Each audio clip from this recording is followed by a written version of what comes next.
미국의 어느 컨설팅에서 그 앙케이트에서 조사를 했습니다. 이 세상에서 제일 아름다운 단어가 뭘까?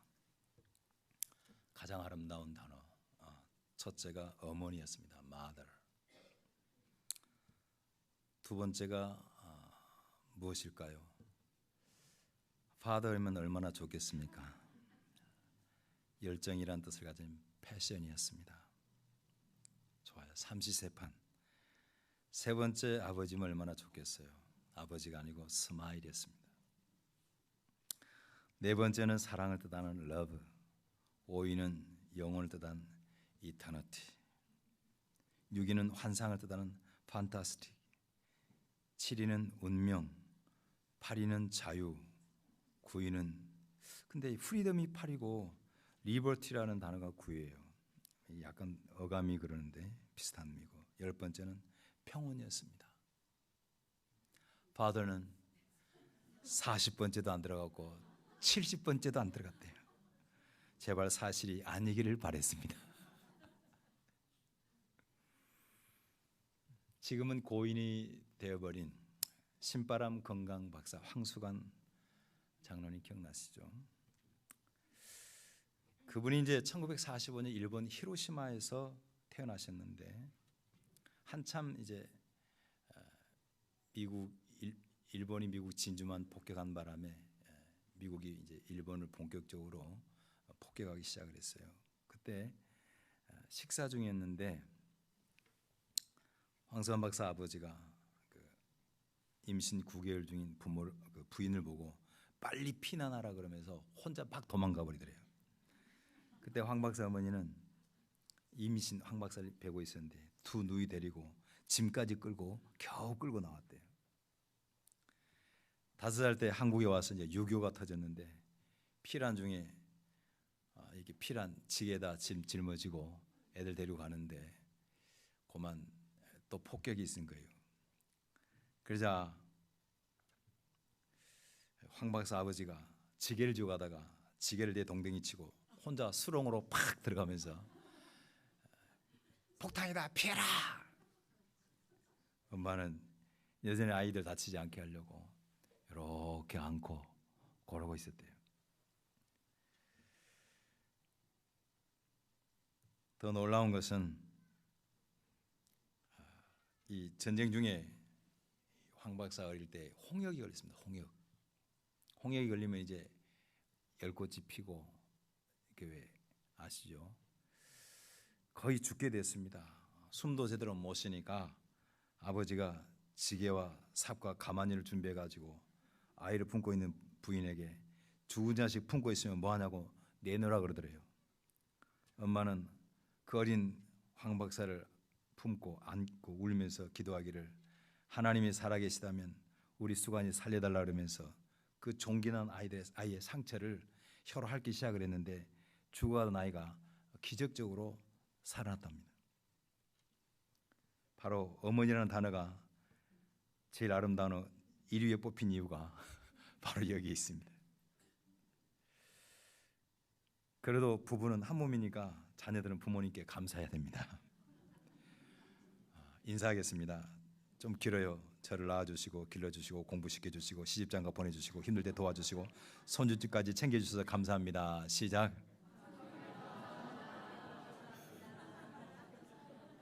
순서대로 했어요. 순서대로.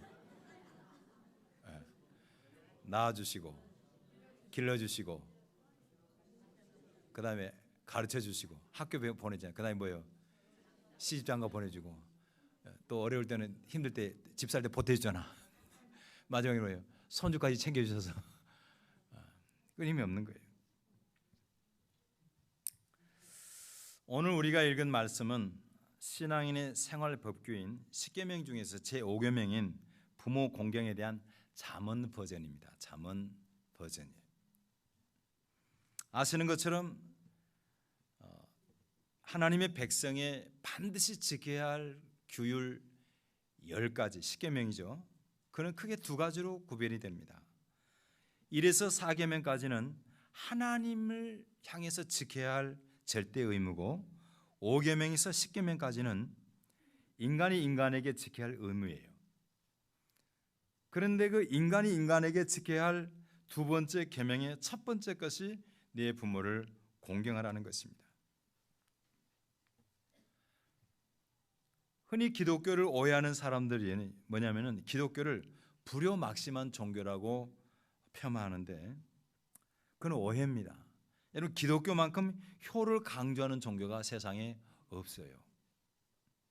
다만 기독교는 죽은 조상에 대해서 제사를 금하고 부모를 효도를 하는데 뭐예요?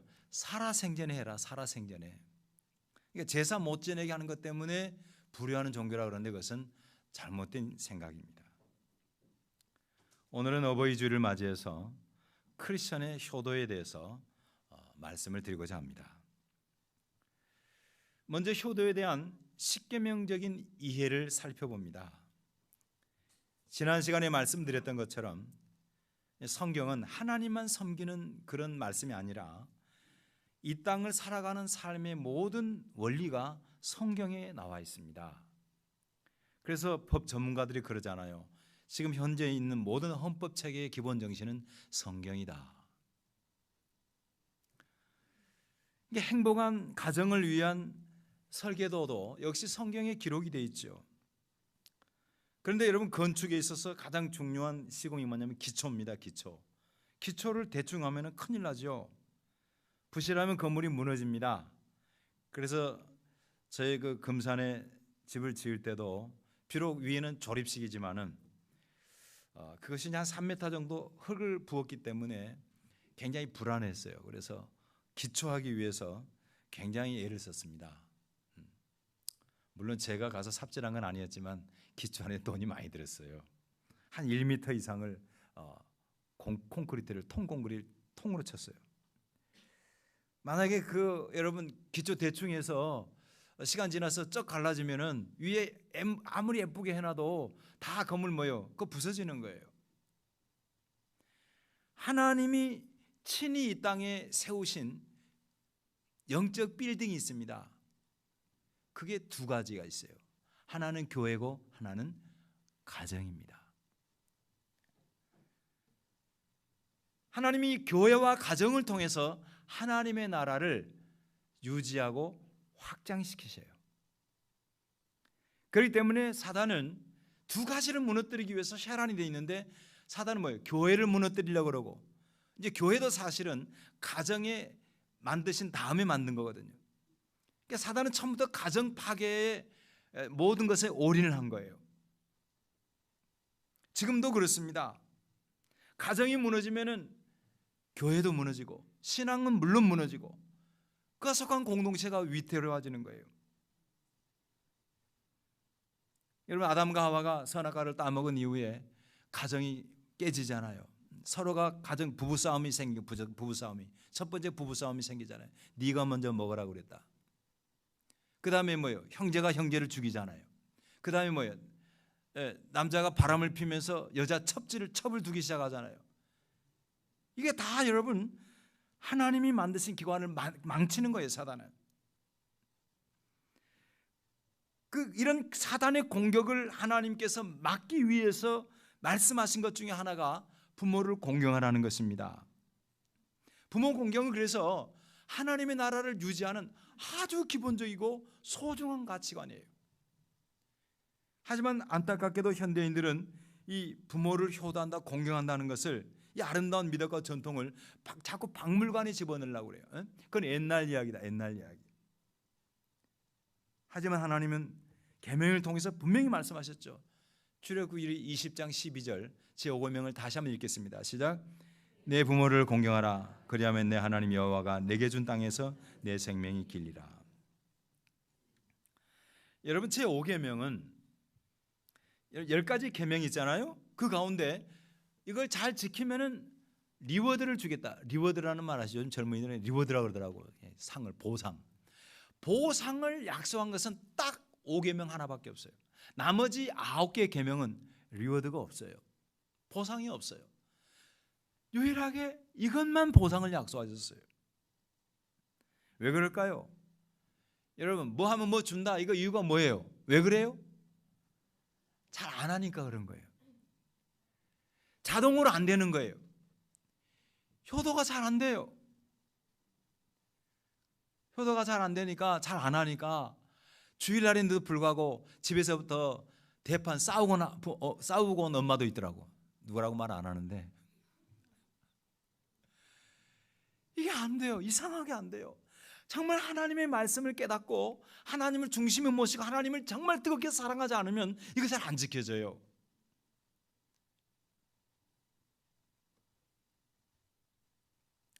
참 신기한 세상입니다. 사람이 개는 말하지 않아도 요즘 얼마나 개를 사랑하는지 몰라요.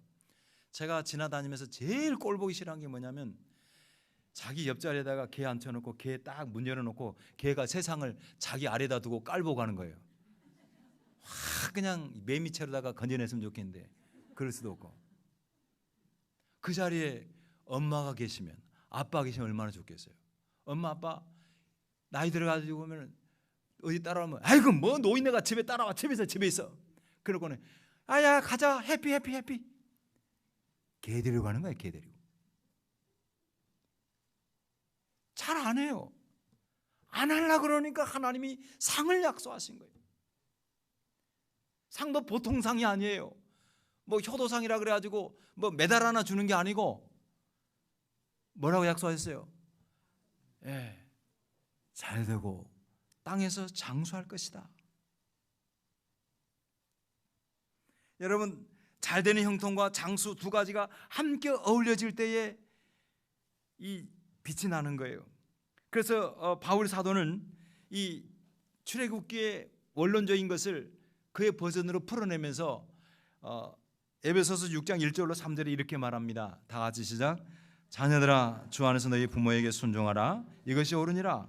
내 아버지와 어머니를 공경하라. 이것은 약속 있는 첫 계명이니 이로써 내가 잘되고 땅에서 장수하리라. 여러분 한번 생각해 보세요. 아무개 그 사람 정말 잘 됐는데, 젊은 나이에 대성했는데 고만 한 40살에 비명 행사했대. 그러면 뭐예요? 이거 불행한 거예요. 이거 좋은 거 아니에요. 반대로 안목이 어떤 사람 올해 100살인데 30년째 침대에 누워서 대소변 다 받아냈대. 그건 장수가 의미가 없는 거예요. 근데 성경은 말씀하십니다. 잘 되고 장수하리라. 땅에서도 장수하리라. 천국 가서 영생하는 건 기본이고 이 땅에서도 건강하고 장수할 거라는 겁니다. 이 계명이, 이 상급이 제 5계명만 붙어 있어요. 이 효도가 만만치 않습니다. 저도 이제 어머님을 한 주에 한 번씩 꼭 보잖아요. 제 아내가 고생이 많은데 반찬에서 가면은 가만히 이렇게 제가 보니까 한순간은 잘 모르겠는데 서서히 얼굴빛이 어두워져요. 이제 서서히 세상에 이제 모든 흔적들이 이제 약해지기 시작한다 하는 그런 느낌이 들어요. 전식력도 그렇고 몸도 그렇고 걸음걸이도 그렇고요.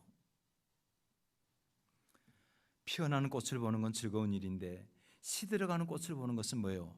참 힘든 거예요. 그리고 자식이 부모를 갖다 끝까지 공경하는 게 그게 쉽지 않아요. 왜? 시들어가는 인생을 봐야 되니까 그게 힘이 드는 거예요. 때로는 귀찮은 생각도 들 수 있어요.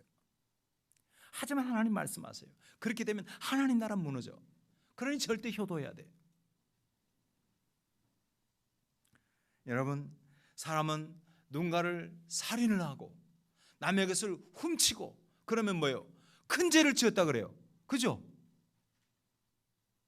근데 부모님에게 효도를 안 하는 거는 뭐예요? 별로 죄라고 생각하지 않아요. 지금 제가 다른 나라 이야기하는 것이 아니고 지금 5계명, 6계명, 7계명, 8계명 이야기한 거예요. 살인하지 말라 그랬는데 살인하면 와, 그런 나쁜 놈이 어딨냐 그래요. 근데 성경에 내 부모를 공경하라는데 부모를 공경 안 했어요. 뭐 그럴 수도 있지. 이렇게 본다고. 그 성경 정신을 잘못 이해하는 거예요.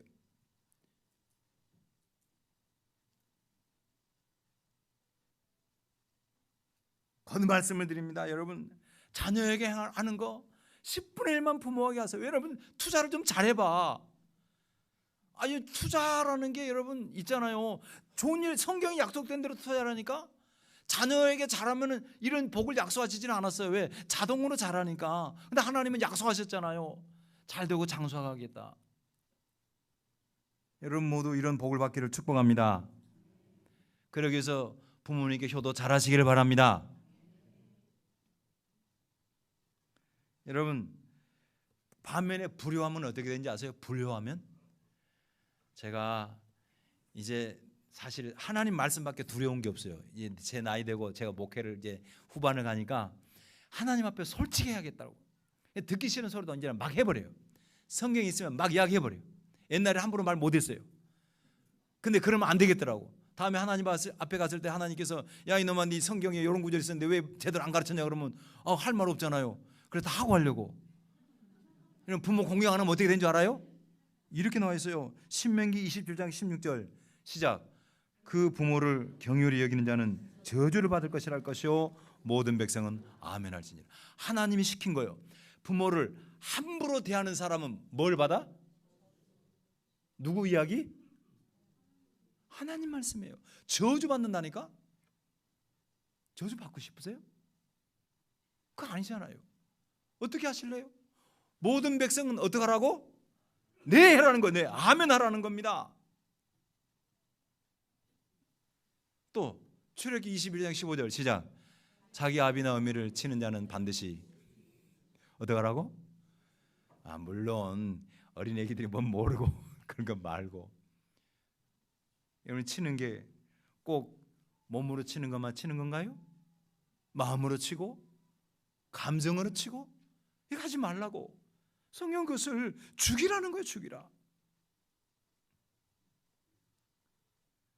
부모 공경하지 않는 게 뭐냐?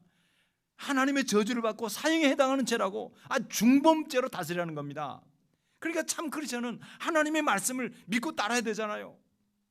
여러분 반드시 부모님에게 효도하시기를 바랍니다. 자신은 먼저 실천하세요. 여러분 다음에 노년이 되어서 자식에게 효도받으려면 그 언제부터 시작해야 돼?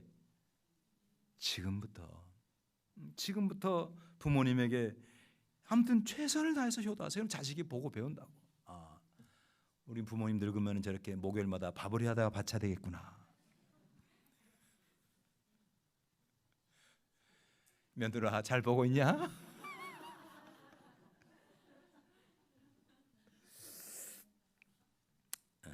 그래서 효자 집안에 효자가 낳는 말이 맞아요. 이게 선순환이 되는 거예요. 보고 배우는 거예요. 보고 배워요. 자, 이제 효도에 대한 잠언의 말씀을 보겠습니다.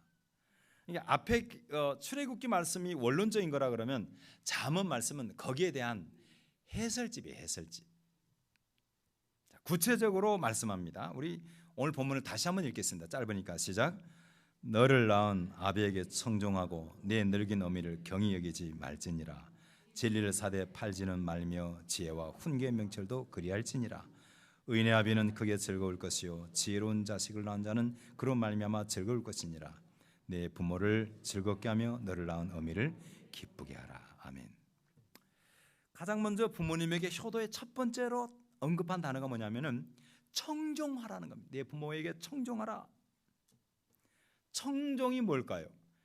궁금하면 찾아보면 되잖아요. 그래서 제가 히브리 성경을 뒤져봤더니 그게 뭐냐면 샤마입니다. 샤마. 여기서 나온 단어가 쉐마예요. 들으라 이스라엘. 듣는 거예요. 들으라는 겁니다. 그렇습니다. 여러분요, 효도의 시작은 부모의 말씀을 들어드리는 거예요. 잘 들어드리나요? 잘 들으시나요?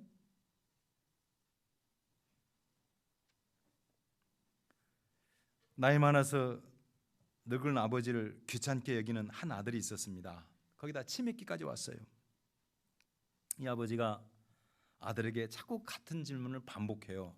어느 아들이 정원에 앉아서 책을 보고 있는데 아버지가 나무의 새를 보고 저게 무슨 새냐 물었어요. 아들이 쳐다보지도 않고 퉁명스럽게 참새예요. 조금 있다 아버지가 또 물었어요. 저게 무슨 새냐? 이번에 아들이 인상을 찌푸리면서 아까 참새라고 했잖아요. 참새 아버지가 또 말을 걸어요. 저게 무슨 새라고 그랬지? 그래서 아들이 읽던 책을 확 던지면서 큰 소리로 참새요, 참새라고 내가 몇 번을 말해 알아듣겠어요. 화를 냈습니다. 아버지가 깜짝 놀라서 고개를 숙이고 아무 말도 하지 않았습니다. 그리고 얼마 안 가서 아버지가 병세가 악화돼서 돌아가셨어요. 장례를 다 치르고 아버지의 유품을 아들이 정리하는데 오래된 일기장을 발견했습니다. 아버지의 젊은 시절에 쓴 일기장입니다. 버릴까 하다가 일기장을 펴서 읽어보았어요. 도중에 아들의 얼굴이 굳어지기 시작합니다. 거기에 이런 글이 적혀 있었습니다. 오늘 3살 된 아들과 공원을 갔다. 까치가 날아오더니 아들이 있는 곁에 나뭇가지 위에 앉아서 울었다. 아들은 천진난만한 표정으로 물었다. 아빠, 저게 무슨 새야? 아들아, 그건 까치란다. 아들은 고개를 끄덕이며 아, 까치 하더니 잠시 와서 또 묻는다. 아버지, 저게 무슨 새야? 응, 까치란다. 아들은 흥미진진하게 21번이나 같은 질문을 했고 나는 그때마다 매번 같은 대답을 계속해줬다. 그러면서 우리 아들 까치를 좋아하는구나 했더니 아들은 키득거리며 고개를 끄덕였다. 일기장을 읽던 아들은 아버지의 일기장 위에 눈물을 흘리며 대성통곡을 하고 말았습니다. 여러분, 사람이 나이가 들면 기억력이 감퇴하고 어린아이가 될 수 있어요. 그러니까 자꾸 이제 어르신들이 특징이 뭐냐면 했던 이야기를 처음 한 것처럼 또 하실 수 있어요. 여러분이 단어 배우기까지 부모는 같은 단어를 수십 번, 수백 번 반복했어요. 근데 우리는 한 두세 번만 들으면 그 다음은 이거라고 다 알고 있어 라고 하지 않습니까? 이런 부모님이 무슨 말씀을 하시든지 잘 들어드리시기를 바랍니다. 그리고 부모를 가벼이 여기지 마세요. 22절 후반에 보니까 내 늙은 어미를 경히 가벼이 여기지 말라. 메시지 성경은 이 구절을 이렇게 번역합니다. 어머니가 나이 들어도 무시하지 말라. 사람이 나이가 들면 어딜 가면 무시당하기 딱 쉽습니다. 왜냐하면 걸음걸이도 늦고, 그렇죠? 또 이 세상의 변화를 따라갈 수가 없어요. 이 내 구조가. 저도 젊은이들한테 안 뒤처지지 않으려고 진짜 저도 나름대로 발버둥을 칩니다. 그래서 그냥 뭔 말하면 알아들으려고 눈치 끄게 때려잡기도 하고 하는데요, 도통 뭔 말인지 모르겠어요. 말을 왜 이렇게 쪼그려 갖고 해? 딱 펴서 하면 좋겠구만.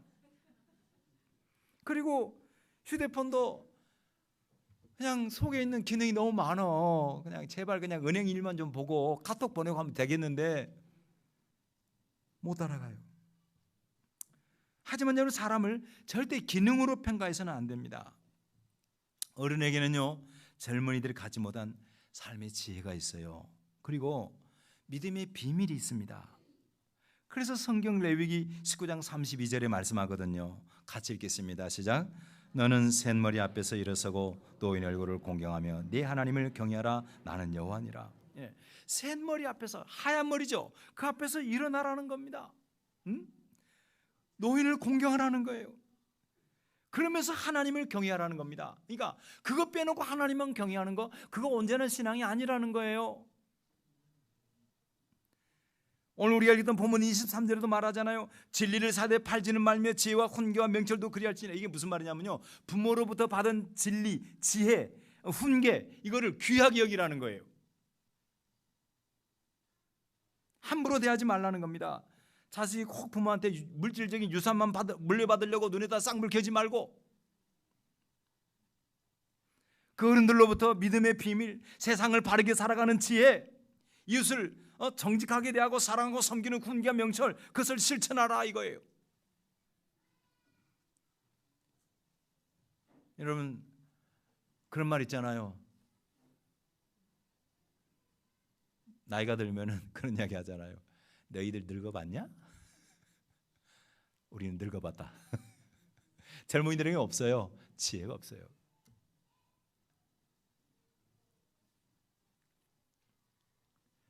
그리고 마지막으로 부모에게 기쁨과 보람을 드려야 합니다. 우리 같이 24절 25절 읽겠습니다. 시작.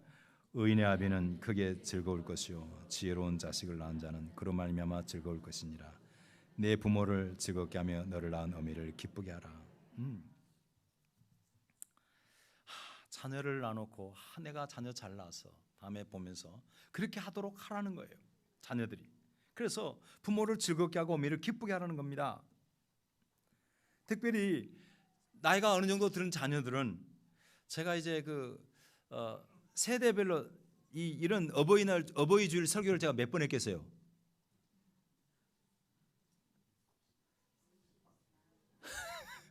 예, 35번을 했어. 그러니까 똑같은 설교를 35번 했는데 예전부터 했던 걸 보면 이제 조금씩 나이가 들어가니까 대상이 달라지는 거예요. 지금 제가 어버이 주일 설교의 주로 대상은 누굴까요? 우리 자식들 세대를 중심으로 해요. 제가 지금 유치원생들을 놓고 효도 설교하지 않잖아요. 혹시 오늘 중고등부도 어버이 주일 설교했어요? 안 했어? 유치부는 아동부는 했어요. 그 수준에 맞게 하죠. 지금 저는 여러분들 상대로 하는 거예요. 이게 제가 어린이들이 자녀들이 부모를 공경하는 것은 주 타깃이 몇 세일까요? 20, 30, 40일 가능성이 많아요. 고어간이에요. 고어간.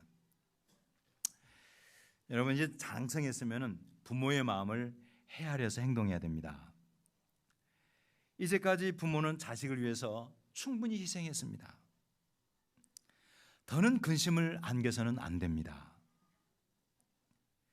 특히 결혼했으면 혼자 해결할 것은 제발 혼자 해결하세요. 그렇지 않고 부모에게 미주알 고주알게 속에 있는 것 전부 자기 것 다 갖다 말하면요, 이 부모는 본능적으로 하면 이게 다 누구 탓이라고 생각을 해요? 내 탓이라고 생각을 해요. 내 탓. 그런 말 듣고 나면은 자책을 해요. 괴로워요. 그러니까 첫 번째 가정을 만든 그 아담과 하와에게 하나님이 이러므로 남자가 부모를 떠나 그의 아내와 합하여 둘이 한 몸을 이룰지로다, 이 말은 자식에게도 행복을 위해서 그렇지만은 부모의 행복을 위해서도 떨어져야 돼요. 떨어져. 감정적으로 정도 떨어질 필요가 있는 거예요. 물론 조언을 구하고 기도 제목을 이제 말씀드리기 위해서 부모와 상의하는 것은 필요합니다. 하지만은 부모에게 그냥 자기의 있는 감정을 전부 다 말하는 거 이제 삼가해 주세요. 제가 우리 교회 지금 시니어들 또래들 보니까 그 감정 근육이 다 너덜너덜해졌어. 응? 감정 근육이, 부모도 감정 근육이 다 너덜너덜해지고 그 감정 뼈다귀가 전부 다 골다공증이 걸려가지고 구멍이 숭숭숭 뚫려가지고 힘이 없어. 힘이 받쳐줄 힘이 없어요. 그래도 자식이 말하면 뭐예요? 다 받아야 돼. 내가 별설교를 다 하고 있어. 응? 부모가 무슨 자기 감정의 배설물 바지가 아니잖아요. 부모도 남은 생에는 행복하게 살아야 할 권리가 있잖아요. 그렇잖아. 한번 생각해 보세요. 왜 부모란 죄로다가 죽을 때까지 자식 걱정하다 죽게 만드냐고. 부모도 마지막이라도 좀 행복하게 편안하게 살 권리가 있다니까. 저희 내외도 어떻게 지금까지 살아오면서 힘든 일이 없었겠어요. 먹을 게 없어갖고 라면만 먹었을 때도 있었어요. 아무리 힘들어도 우리는요 절대 부모님에게 이야기하지 않았어요. 왜? 부모가 예수도 안 믿는데 이야기해 뭐해? 하나님이 책임져 주실 건데. 그래서 부모님에게 알리지 않고 하늘 아버지께 이야기해서 하늘 아버지. 여러분 부디 부모님의 마음과 육신을 편안하게 해드리고, 여러분 힘들고 어려운 일 있으면 이제 직접 하나님께 가. 하나님 아버지께 가. 부모님에게 말해봐야 별로 좋은 거 안 나와. 나올 거 다 나왔어. 우리 목사님이 변했나 봐. 나이가 들어갔느니 이상해졌네. 이제 제가 그 나이가 되면 그 나이의 마음을 알겠다니까. 그래서 젊은 사람들은 이 노인들의 마음을 잘 몰라요.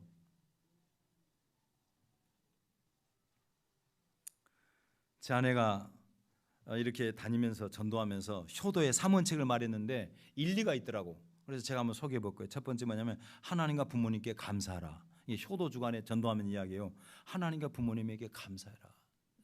그냥 감사하세요. 감사. 두 번째로 부부간에 행복해라. 효도 다른 거 없다. 부부간에 잘 살아라. 세 번째 형제간에 도와라. 그게 부모가 기뻐하는 거예요. 특별히 부탁을 드립니다. 부모님이 보람을 갖도록 해주세요. 부모가 평생 이루신 일, 여러분 어떻게 보면 젊은이들이 보면 하찮게 보일 수도 있어요. 하지만 그 공을 인정해 드리세요. 유독 어른들이 내가 왕년에 그러면서 지난 이야기 말하기 좋아하잖아요. 그러면 대충 막 자녀들은 건성건성해요. 하지만 여러분, 그 건성건성하게 대할 그 내용을 때문에 여러분이 거기에 있는 거예요. 부모가 아무것도 안 했다라고 생각하는 사람들, 그건 회개해야 됩니다. 왜냐하면 부모가 아니면 어떻게 태어났겠어요? 부모가 아니면 여러분이 스스로 태어났어요? 부모가 없이 여러분은 어려서 태어나자마자 똥오줌 가렸어요? 여러분, 하나님은 하나님을 대신해서 부모를 보내서 그들을 통해서 자녀를 낳고 그들을 통해서 기르시잖아요. 그러니까 부모를 공경하는 것은 곧 누구를 공경하는 거예요? 하나님 공경하는 거예요. 그러니까 눈에 보이는 부모를 기쁘시게 못하는 자는 하나님도 절대 기쁘시게 못해요. 그러니까 하나님을 섬기듯이 조건 없이 부모님에게 효도해야 됩니다. 그러니까 부모 공경에 조건을 붙이지 마세요. 우리 옛날에 그런 노래 불렀잖아요. 낯이 일제 괴로움 다 잊으시고 진자리 마른 자리 뭐요? 가라앉으셨잖아요. 그리고 무엇보다 참된 효도는 부모 살아계실 때 예수 잘 믿게 도와드리는 겁니다. 아멘. 복음 전하시고 믿는 부모님 더 잘 믿도록. 그런 면에서 저는 좀 이런 말씀드리면 미안한데 정현순 권사님 참 대단하시다 생각해요. 그 멀리 계신 웬만하면 갔다가 뭘 드리든지 해도 오지 않을 텐데 일부러 모시고 와가지고 오실 때보다 우리 김기정 집사님 보면 여기서 신앙이 많이 잘하셨어요. 오죽하면 새벽기도까지 나와. 여러분 새벽기도 나오세요? 더 재밌는 거는 늦으면 엄마하고 같이 앉아가지고 교회 영상 보면서 또 엄마를 기도 훈련을 시켜.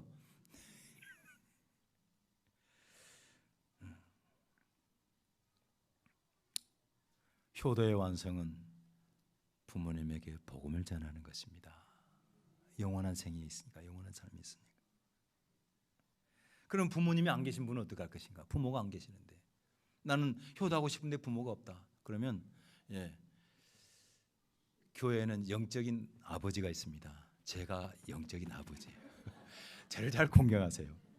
근데 저를 잘 공경하는 비결이 뭐냐면요, 가르쳐 드릴게요. 저한테 뭐 맛있는 거 이런 거 다 필요 없고 제가 전한 말씀대로 살아가세요. 그게 저를 공경하는 거예요. 아멘 했다. 그리고 또 교회 안에 다른 어르신들을 섬기는 거예요. 그게 웨스트민스터 신앙고백서에 나와요. 그러니까 부모가 돌아가신 사람은 다른 어른을 섬기는 거예요. 이것이 바로 효도예요. 효도의 명령을 하는 거예요. 어젯밤에 설교를 준비하고 있는데 박상무 집사님 전화가 왔어요. 가슴이 덜렁했어요. 평상시 전화 안 하는 사람이 밤에 전화 온다? 9시 20 몇 분에 전화 왔어요. 깜짝 놀랐어요. 그러면 보통은 좀 어려운 일이 발생한 거거든요. 기도 부탁하는데 그게 아니고 자기가 오늘 대표 기도를 준비하는데 어버이 주를 준비하는데 우리 교회에 있는 어르신들을 뭔가를 해드려야겠다. 그래서 월드 농산에서 오늘 여러분에게 우리 교회 어르신들에게 참외를 한 박스씩. 그래서 제가 그랬어요. 어르신들 나이가 많아가지고 조그마한 거 가져오면 돼요. 그랬더니 아니요 10kg짜리. 잘하시는 겁니다. 말씀을 정리합니다. 송강 정철의 시조 있습니다. 기억나시죠? 학교 다닐 때 배웠을 겁니다. 어버이 살아신 제 섬길 일난 다해라. 지나간 후이면 애달다 어찌하랴. 평생에 고쳐 못할 일이 이뿐인가 하노라. 괜히 돌아가신 다음에 방성되고 하지 말고 살아계실 때 하세요. 살아계실 때. 돌아가시고 나면 못해요. 그래서 하나님의 기쁨이 될 뿐만 아니라 또 하는 일이 잘 되고 땅에서 장수하여 복받는 여러분 모두가 되기를 주의 이름으로 축원합니다. 하나님 아버지 감사합니다. 주님, 사랑하는 주의 자녀들에게 오늘 효도를 가르치십니다. 우리 모두는 자녀입니다.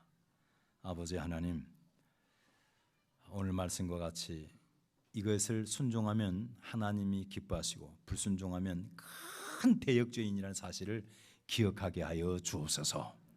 그러기 위해서 잘 부모님 말씀을 들어드리고 그분들을 절대 가벼이 여기지 말고 그분들의 지혜를 받고 또한 그분에게 어른들에게 기쁨과 보람 즐거움을 선물하는 우리 모두가 되게 해 주옵소서.